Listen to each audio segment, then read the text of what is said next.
The movie opens with a teenage girl running to school. She's a cute girl with a cheeky smile named Futaba Yoshioka. Futaba is starting her second year in high school, and she's looking forward to it. When she was in middle school, she was lonely and friendless because of her looks, but after having her heart broken by the boy she liked, she decided to change her entire behavior. Futaba is very pretty, and the boys notice, making her classmates jealous of her. To avoid being excluded and bullied by the girls again, she became the archetype of a clumsy and graceless girl. She doesn't wear makeup or cute clothes, preferring to be seen as a tomboy. Her plan works, and she makes many girlfriends. The girls stop picking on Futaba and shift their focus to another girl in their class, a pretty girl called Yuri. Much like they did with Futaba in middle school, they talk and laugh at her behind her back, something that bothers Futaba a lot. She knows how it feels to be treated as different because of her looks. At the same time, she's afraid that if she says something to defend Yuri, her friends will turn their backs on her. One day, her friends are talking about Yuri while Futaba stuffs her face with food. Her friends jokingly suggest that if she put effort into her appearance, she would be quite popular too. Futaba quickly refutes them, explaining that she has no interest in boys, and lying that she has never been in love before. Suddenly, someone accidentally bumps into her, causing her food to plummet towards the ground.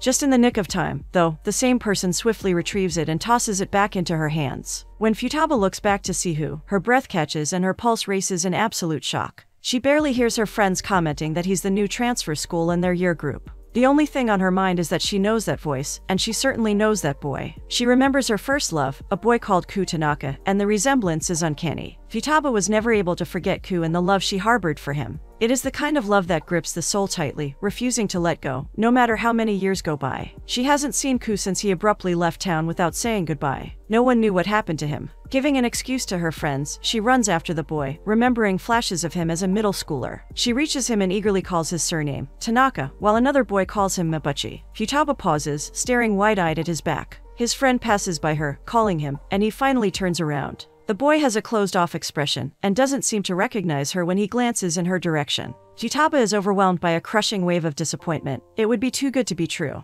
Later on, she sees Mabuchi again on her way home and decides to follow him. He stops in front of the same shrine where, years back, she and Ku talked for the first time. Futaba curiously watches him from a distance when it starts raining. The coincidence is too much to ignore. We see a flashback of her memories of the shrine. Futaba is walking home when it starts pouring rain, so she quickly seeks shelter. She finds it in the shrine, but she isn't alone. There's a boy from her school there too, waiting for the rain to stop. It's Ku Tanaka. Ku is a kind, bright kid who always smiles, no matter what. Futaba is shy and quiet. Ku makes small talk to make her more comfortable, and they talk for the first time. Futaba will never forget the bright smile on his face, so different from the morose expression Mabuchi wears. The past repeats itself when both teenagers seek shelter in the same place. Futaba tentatively approaches him, asking if he's Tanaka, and he denies it. His surname is Mabuchi. Futaba apologizes for her mistake and turns to leave, disappointed. Before she can move any further, though, the boy says the same thing Ku Tanaka said to her years back. Slowly, Futaba turns to look at him, and he smiles, confirming that he is in fact Ku Tanaka. She excitedly calls him Tanaka, and he explains that he doesn't use that surname anymore. After his parents got divorced, he stopped using his father's name. The divorce is also the reason why he moved to another town out of the blue, back in middle school. He calls Futaba dense for not realizing it before. Ku acts rude and aloof with Futaba, treating her as if she's not worth his time.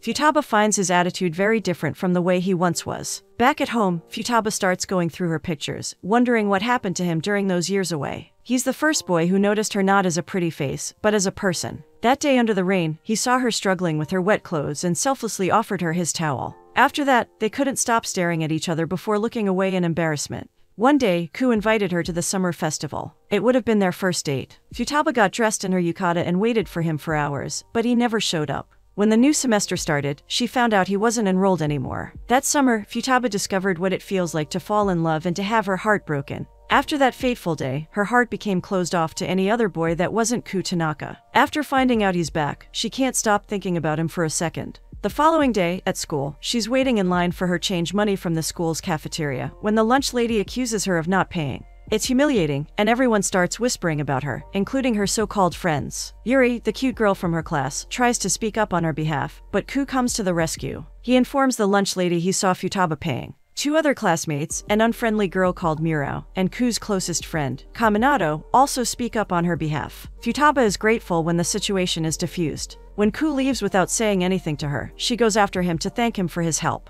He's cold to her, pretending to be unaffected by her presence. Futaba brushes his behavior off and smiles brightly at him. Ku remains stoic and aloof. He mentions that her friends are too fake. That must mean Futaba is fake too. The words are like a slap, because she knows her friends are fake. The only reason why she hangs out with them is that she doesn't want to be alone and isolated again. She watches as he leaves, feeling miserable and lonely. Then she puts on her fake smile and goes back to class. Ku's words remain etched in her brain, though, making her doubt herself. Yuri watches her from a distance, feeling bad that she didn't stand up for her sooner. She decides to apologize to Futaba and offers her some of her food. Futaba is very thankful to her. Her friends, on the other hand, snidely watch as Yuri goes back to her seat. They start talking behind Yuri's back again, this time loud enough for the girl to hear. Futaba watches as Yuri stands up from her seat, probably upset at the way the other girls are talking about her. She remembers Ku's words about her friends and decides she has had enough. She had been in Yuri's shoes before and no one came to her rescue. She doesn't wish the same to happen to Yuri, so she defends her, saying that if her friends could attract more boys, they would. They are just jealous of her. Yuri and Miro hear her defense and they are both surprised. Her friends, on the other hand, are not happy with her behavior and leave her alone. Feeling miserable and lonely again, Futaba has her lunch alone. Ku sees her looking sad and can't help himself. He approaches her to ask what's wrong. Futaba vents to him that she probably lost her friends after defending Yuri, and a part of her blames him. She explains that after he left, things were not easy for her. Girls always picked on her because of her appearance, and boys only wanted to go out with her. She doesn't want the same to happen to her in high school. Futaba starts crying in front of Ku. A group of boys is approaching them, so Ku does the only thing he can think of. He hugs her to his chest, hiding her crying face. Futaba is so shocked that she stops crying. Her heart is racing, and her mind is buzzing with excitement. Ku surprisingly comforts her, and makes her feel better about herself. He had no idea she felt so lonely and isolated, not when he remembers her being quite popular. He feels bad for judging her too harshly. When things get too intimate between them, he steps back and goes back to his rude behavior, demanding she stops calling him Tanaka. As he leaves, she calls him Ku instead. Futaba's fears of being alone remain unfounded. When she volunteers to be class leader, Yuri, Miro, Kaminato, and Ku volunteer too. She starts spending more time with them, and soon they all become friends, despite being quite an unusual group. Futaba never hangs out with her old friends again, and learns that people can be nice. During orientation weekend, they all have to stay in a lodging together to build their sense of teamwork and collaboration. Futaba is the leader of the group, and ends up doing everything alone. When she's struggling to carry a heavy pan, Ku laughs at her and refuses to help. He goes to help Yuri with a menial task instead, much to Futaba's consternation. A boy from another class watches her struggling and decides to help. He's a short, cute boy named Kikuchi. He feels bad that she's doing everything alone, but Futaba, as always, is a people pleaser. Kikuchi admires her tenacity and determination. From that moment on, he starts watching her more from a distance. Later on, there's a presentation, and Futaba's terrible. The teacher, who happens to be Ku's older brother, Yoichi, asks them to do the presentation again. Futaba is embarrassed in front of the whole class, and it's only then that her group feels bad for leaving her to carry the weight alone. It's late in the night when Ku wakes up to drink some water and sees Futaba sleeping. She was working on the new presentation alone, and ended up falling asleep. He approaches her and watches the way she looks so soft and relaxed as she sleeps. He sits next to her to observe her, feeling his heart beating faster at such proximity. If anyone asks him what he feels for her, he would lie that he doesn't care for her at all. The truth is that, much like Futaba, he never forgot her. She's his first love, and he still has feelings for her. His internal issues prevent him from getting too close, but at the same time, he can't keep away from her. Not after he finally has the chance of getting to know her again. Before returning to his room, Ku takes a moment to write the presentation, and gently places his coat over Futaba's shoulders. Futaba wakes a few hours later, still dazed by sleep. It takes her a moment to notice she has a coat that doesn't belong to her. Her heart skips a beat when she realizes that the coat belongs to Ku. She also notices that he wrote the presentation, much to her relief. Quietly, Futaba goes outside to search for him, and finds him sitting on a fence overlooking the town and the mountains. The sky is a pinkish color that can be seen either at sunset or sunrise. Futaba points out that she doesn't know if it's early or late, much like Ku. She never knows when he's happy or angry, and his constant mood changes are giving her whiplash. Ku doesn't know what to say. He likes her, and it's precisely because of that fact he wants to keep his distance. For him, Futaba is like a ray of sunshine, always bright and warm.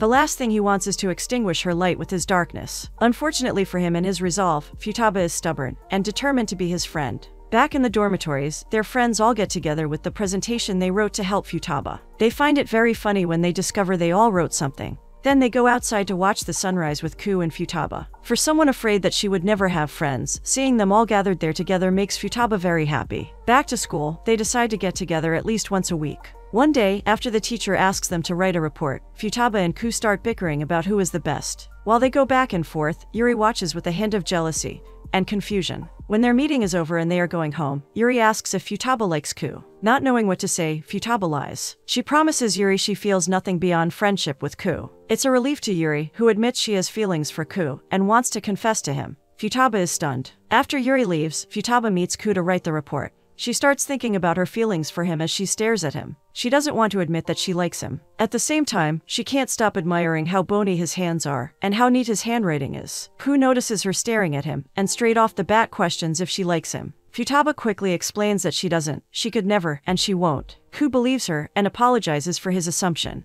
He also asks her not to look at him as if he were the old Ku she knew. He isn't that person anymore, just like she isn't the old shy Futaba. Futaba promises herself she doesn't have feelings for him. He's rude, inconsistent, and mean. There's no way she could fall for him again. After she delivers their report to the teacher, she finds Ku waiting for her. All her promises from before go down the drain because he's there, waiting. Later that same day, she meets Yuri and Murao in a cafe and apologizes to Yuri for lying. She admits she has feelings for Ku and has had them for a long time. She didn't say anything to Yuri because she was afraid of losing her friendship. After her declaration, Yuri smiles and replies that she already knew. They promise each other to do their best and not get mad if one of them wins Ku over. Before Futaba can say anything to Yuri, she walks out to go to the restroom, where she starts crying. Futaba was the first person to stand up for her, to treat her as a normal girl, and she would forever be grateful. Not only that, Yuri knows Ku has feelings for Futaba too. At the same time, she really likes him and doesn't want to give up without a fight. Meanwhile, Futaba confesses to Murao that she is afraid to lose Yuri, but that it isn't fair to her to not be honest. When Yuri comes back, the girls notice her red eyes right away. She tries to play it off, but Futaba feels bad. Seeing the tension between them, Murao decides to confess her own feelings. She likes their teacher, Yoichi, Ku's brother. Her diversion works. She informs the girls that she will be neutral in their quest to win Ku's affection, but that their friendship needs to be strong. Yuri and Futaba agree, and they all hug, feeling relieved. Back at school, Ku is studying with Kaminato when a group of boys starts gossiping about him. Kaminato gets angry and wants to fight, but Ku stops him. He doesn't care about other people's opinions. Deep down, though, he's glad for Kaminato's loyalty and friendship. Later on, Futaba approaches him as he's leaving to go home. After her talk to Yuri and Murao, she's ready to win him over. The first thing she needs to do is clear the air between them. She assures him that she isn't waiting for the old Ku to come back. What she wants is to get to know the new Ku. She wants to know everything that happened during the time they were separated. Ku looks bewildered and uncomfortable. He snaps at her to stop bothering him. Futaba's surprised by his bitter tone. Once again, he confuses her with his hot and cold mood. After this tense conversation, Ku disappears again. When they have a group meeting, he doesn't show up. Tired of his skittish behavior, Futaba goes after him. She's very surprised when she knocks on the door and her teacher opens it. It's only then that she discovers he's Ku's brother. His brother is surprisingly more open than him, and he explains to her what happened during those years to make Ku so snappish. After he went to stay with their mother in another city, she got very sick. Ku was the one to look after her, and it was hard for him. Their mother slowly wasted away until she passed, and Ku was the only one there to watch. Deep down, he's still the same boy Futaba fell for, kind and with a pure heart. At the moment, he's living in the shadows of his grief. He needs someone to pull him away from his misery. Knowing about his past is the last piece of the puzzle that Futaba needed to understand Ku better. After talking to his brother, she quickly looks for him in the city. She finds him sitting alone, feeding a cat. He looks so sad and lonely that her heart clenches in pain. Ku is not surprised to see Futaba there. Like a moth to a flame, she's always following him around. Futaba admits his brother told her about his past. Ku confides in her that he feels guilty about his mother's passing. He studied hard to become a doctor someday and give her a comfortable life. While he spent time planning his future, he forgot to live in the present. His biggest regret is that he didn't spend more time with his mother. Then he could do nothing to help her overcome her disease. After his confession, Ku turns to leave Futaba behind. This time, though, Futaba won't take it. She goes after him, pushing him to the ground. They fall, and she starts yelling that she wants to understand him. She believes he has to stop pushing people away because he's afraid of being hurt again. Ku is speechless. She says that he needs someone to protect him too, because he's also important. He suddenly hugs her tight and cries on her shoulder. When they go back home together, they stop in front of the shrine. Before Ku can leave, Futaba holds him back. She points out the poster of the summer festival. She confesses to him that she waited there and cried when he didn't show up. Ku feels his heart break because he really wanted to go. To compensate for the date he missed, he invites her to go again. This time, he promises he will show up. Futaba can't believe her luck. She feels as if she's finally reaching his heart. Her happiness is about to be crushed, though, because on the day of the festival, as she waits for him with a huge smile, he calls her. He won't be able to come. Futaba wonders what happened, but before he can answer, a feminine voice speaks in the background. It feels like someone has pulled the rug out from under her. Not only did he break his promise, but he is also with another girl. Futaba didn't think her heart could break again. But it does. Futaba doesn't hear from Ku again that summer. When classes start again, she's afraid that he won't be there, but he is. She has no idea if she wants to be happy or angry at him. It's worse when she approaches him and he pretends like nothing happened. Like he didn't stand her up again. For the rest of the day, he's aloof and isolated, messaging someone. His friends are worried about him. During their weekly meeting, Kaminato mentions that there's a girl Ku met during the vacation. It's this girl Ku keeps messaging. Futaba overhears, but pretends she's fine with it. Later on, as she goes back home alone, she remembers a talk she had with Yuri. She told Futaba that she confessed her feelings to Ku, and he gently rejected her. She thought for sure it was because of Futaba. Futaba is crushed. She keeps wondering who the mysterious girl is, and if she's important to Ku. Before she arrives home, she sees Ku in a coffee shop sleeping, and decides to go talk to him. He's surprised to see her there, and invites her to sit with him. His phone starts ringing nonstop, but he doesn't pick it up. They stay in silence for a moment, before Ku proposes they hang out to compensate for the festival. Futaba eagerly accepts. She sees it as a chance to spend time with him, and maybe discover who the girl is. Before they can think about what they want to do, his phone starts ringing again. This time, he answers. Futaba glances at the cell phone and sees the name Narumi. Her good mood goes down the drain again. The girl wants to meet Ku, and by his worried face, he wants to go. Futaba dismisses him, pretending she's fine with it. Deep down, she feels as if she's already lost him to this mysterious girl. He abruptly leaves, not even saying a proper goodbye to her. As she's commiserating about her bad luck in love, the cute boy from the other class, Kikuchi, approaches her. Meanwhile, Ku talks to Narumi, but she has nothing important to say to him. He regrets leaving Futaba and decides to go back to her. When he reaches the coffee shop, though, he sees her talking to another boy. Futaba is laughing and talking animatedly to the boy, something Ku painfully realizes she has never done with him. It's time for the school festival, and every class does something special. Futaba's class prepared a gender-bender maid cafe, with the girls wearing suits and the boys wearing cute dresses. Futaba is happy that their idea is working, until Narumi shows up. Ku takes her to the table while Futaba and her friends watch. Ku is very caring with Narumi. He isn't harsh or rude when talking to her, quite the opposite.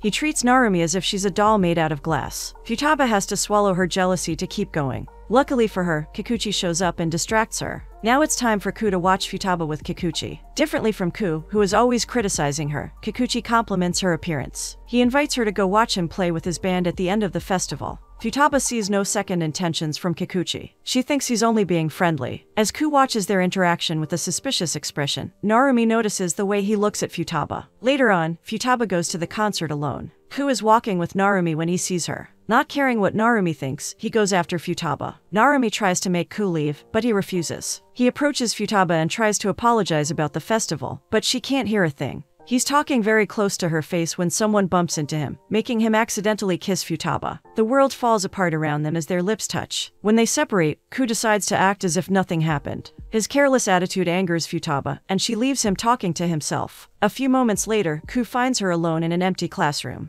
Ku thinks she's upset about the kiss, and promises her it was nothing. Futaba is angry because that was her first kiss. It hurts that she kissed the boy she liked, and he doesn't even care about it. Ku feels bad, though deep down he's glad he was her first kiss. In a moment of courage, he wonders if she wants the kiss to be real. Futaba is confused by what he means, until he gets very close to her. Then, he tenderly kisses her again. This time, he means it. Later, Ku properly apologizes for the festival. He explains that Narumi's father passed away that same day, and she needed help. They became friends because they had similar backgrounds. Her parents were also divorced, and her father was sick. They ended up supporting each other, though it was never romantic. Ku reassures Futaba that Narumi is only his friend. He's the only one who understands what she's going through, and knows how hard it is. Futaba understands his position, but she also knows that there is no space for her in Ku's life at the moment. When Ku's phone rings and it's about Narumi, her suspicions are confirmed. Ku's brother called him to say that Narumi ran away from home, though she lied to Ku that she was there to see her mother. Now the police are involved, because she's underage. Ku quickly leaves to go after her, and Futaba follows. Ku arrives in a huff, feeling awful that he left Narumi alone for his own selfish reasons. Narumi hugs him and cries. Futaba finally arrives and watches Ku hugging Narumi. Ku sees her, but averts his gaze. Futaba feels him pulling back again, and she can't take it. She's ready to go running after him when Kikuchi shows up, stopping her. Futaba wants to talk to Ku again, to find out what is going to happen. She watches as Narumi leaves, then she approaches Ku. She wants to know if his feelings are real or not. Ku takes a long time to answer. His biggest wish is to be with Futaba, to confess his love for her once and for all. There's another promise holding him back, though. In an unhealthy way, he sees himself in Narumi. Narumi knows he feels like that, and uses his feelings of guilt to manipulate him. She wants Ku to be with her, no matter what. Ku finally comes up with a decision. He turns to Futaba and denies his feelings for her. His words hurt Futaba, but not for the reason he thinks. She knows he's lying, she can see right through his mask. It's disappointing that he's choosing Narumi. By now, Futaba already knows that he feels guilty about his mother, and he tries to overcompensate for it. While the couple talks, Kikuchi watches from a distance. Ku disappears again for a week. Kaminato explains that he's helping Narumi deal with her grief and family issues. When Futaba hears it, she confesses that she wants to bring Ku's smile back. Before Narumi showed up, he had been slowly getting better. Later on, Futaba decides there's only one person who can help Ku. Futaba meets Narumi and asks for her to leave Ku alone, explaining that her presence isn't healthy for him. Narumi believes Futaba wants Ku for herself, but Futaba only wants him to be happy. Sadly, Narumi refuses to let go of him, because he's the only one she's got left. Afterward, Futaba is depressed. She's tired of having to fight tooth and nail for Ku. She wants to be happy and cheerful again. Her friends think she can't give up on Ku, or let Narumi win. If she truly wants to help him, she needs to try harder. The next day, she waits for Ku at the end of class. They go to a bridge, where Futaba finally confesses her feelings to Ku. She's ready to be rejected. She wants him to say no, so she can move on. Then she can focus on being his friend and helping him. Her confession is like an arrow straight to Ku's heart. It's so hard for him to not be selfish and say that he loves her too. He has to swallow down the words as they rise to his mouth. After a moment of calming himself, he rejects her feelings. Futaba plasters on a fake smile and thanks him. Ku watches with a lump in his throat as his first love walks away. Narumi calls him again, and he wants to throw the phone away in frustration. Meanwhile, Futaba allows her feelings to stream down her face, not caring if someone sees her crying. Ku meets Narumi. The girl looks lost. Ku hands her the train tickets for her to go back home. Before she goes, he wants to make sure she has no weird expectations about his feelings toward her, but Narumi doesn't allow him to speak. She manipulates him again, and Ku falls for it. Her words send Ku back to when he found out his mother passed away. He feels sad, depressed, and miserable in her presence, just like Futaba predicted he would. The following day, Futaba looks different, more feminine. Her friends are shocked when they see her. When she's alone with Kikuchi later on, she explains that she wants to look more feminine and cute. Kikuchi assumes she's doing it because she wants to move on from Ku. She confides in him that she has no idea how to move on. But Kikuchi does. She needs to find a rebound. He likes her and wants to be with her, so he offers himself as an option. After his confession, Futaba is even more confused. She doesn't see Kikuchi as a potential boyfriend, and she isn't sure she's ready yet. Later, she confesses to her friend that when she's with Kikuchi, she doesn't think about Ku as much. Her friends, especially Murao, don't know if that's a good idea. Moving on, Kaminato wants to talk to Ku. After Narumi showed up, he clammed up and isolated himself again. Like Futaba, he also thinks Narumi isn't a good influence on Ku. Together, instead of moving on, they wallow in self-pity and sadness. He's also worried that Ku will regret letting Futaba go if she finds someone else. Ku is touched that Kaminato is worrying about him. He confesses that with Kaminato and their other friends, he feels almost like his old self. Narumi made him realize that he hasn't forgiven himself yet. His answer only makes Kaminato sadder. He feels as hopeless as Futaba. Tired of seeing her friends so sad because of Ku, Murao decides to intervene. Ku needs closure. There's a school excursion to another city, and Kaminato asks their teacher to change it to Ku's old city. He thinks that if they go there, with Futaba's help, Ku can finally move on from his past. After Ku finds out about the trip, he asks Narumi to meet him there. As he's leaving school to go home, he sees Futaba alone in the library. He approaches her, and she puts her hand on the closed window to try and talk to him. Surprising both of them, Ku puts his hand above hers. He stares at her longingly before Kikuchi interrupts them. Ku hands Futaba the paper about the excursion and then leaves. He knows he has no right to be so angry at Kikuchi and Futaba, but he can't control his feelings of resentment. He resents his mother for leaving him, his brother and his father for not being there for him when he needed them, Narumi for being so needy, and Futaba for being so pushy. After Ku leaves, Kikuchi, jealous and desperate, kisses Futaba. He promises her that he won't leave her if she chooses him. Futaba takes a moment to think about it. Kikuchi and Futaba walk home together, while Ku goes home alone. The day of the excursion finally arrives. Futaba sits next to Ku on the bus, but they don't talk. In the evening, Kaminato gets angry with Ku because he's planning to meet Narumi. He is sick of Ku choosing the wrong girl. Meanwhile, the girls tell Futaba that she needs to help Ku fight against his past. Futaba sees herself at a crossroads. On one hand, she promised Kikuchi she would give him a chance. On the other, she wants to help Ku. The next day, Ku and Futaba go to his old neighborhood. It's very painful for him, because everywhere he looks, he sees his mother. Futaba is ready to be there to fully support him. Ku confesses that the reason that he feels so guilty is because it took him a long time to realize his mother was sick. She probably felt very lonely. Futaba suggests that Ku goes with her to the places his mother frequented, to see if he truly regrets everything. Ku hesitates at first, but after she grabs him by his ear, he relents. They walk around the neighborhood, and Ku remembers precious moments with his mother. Moments where he was there for her, when they were happy and having fun.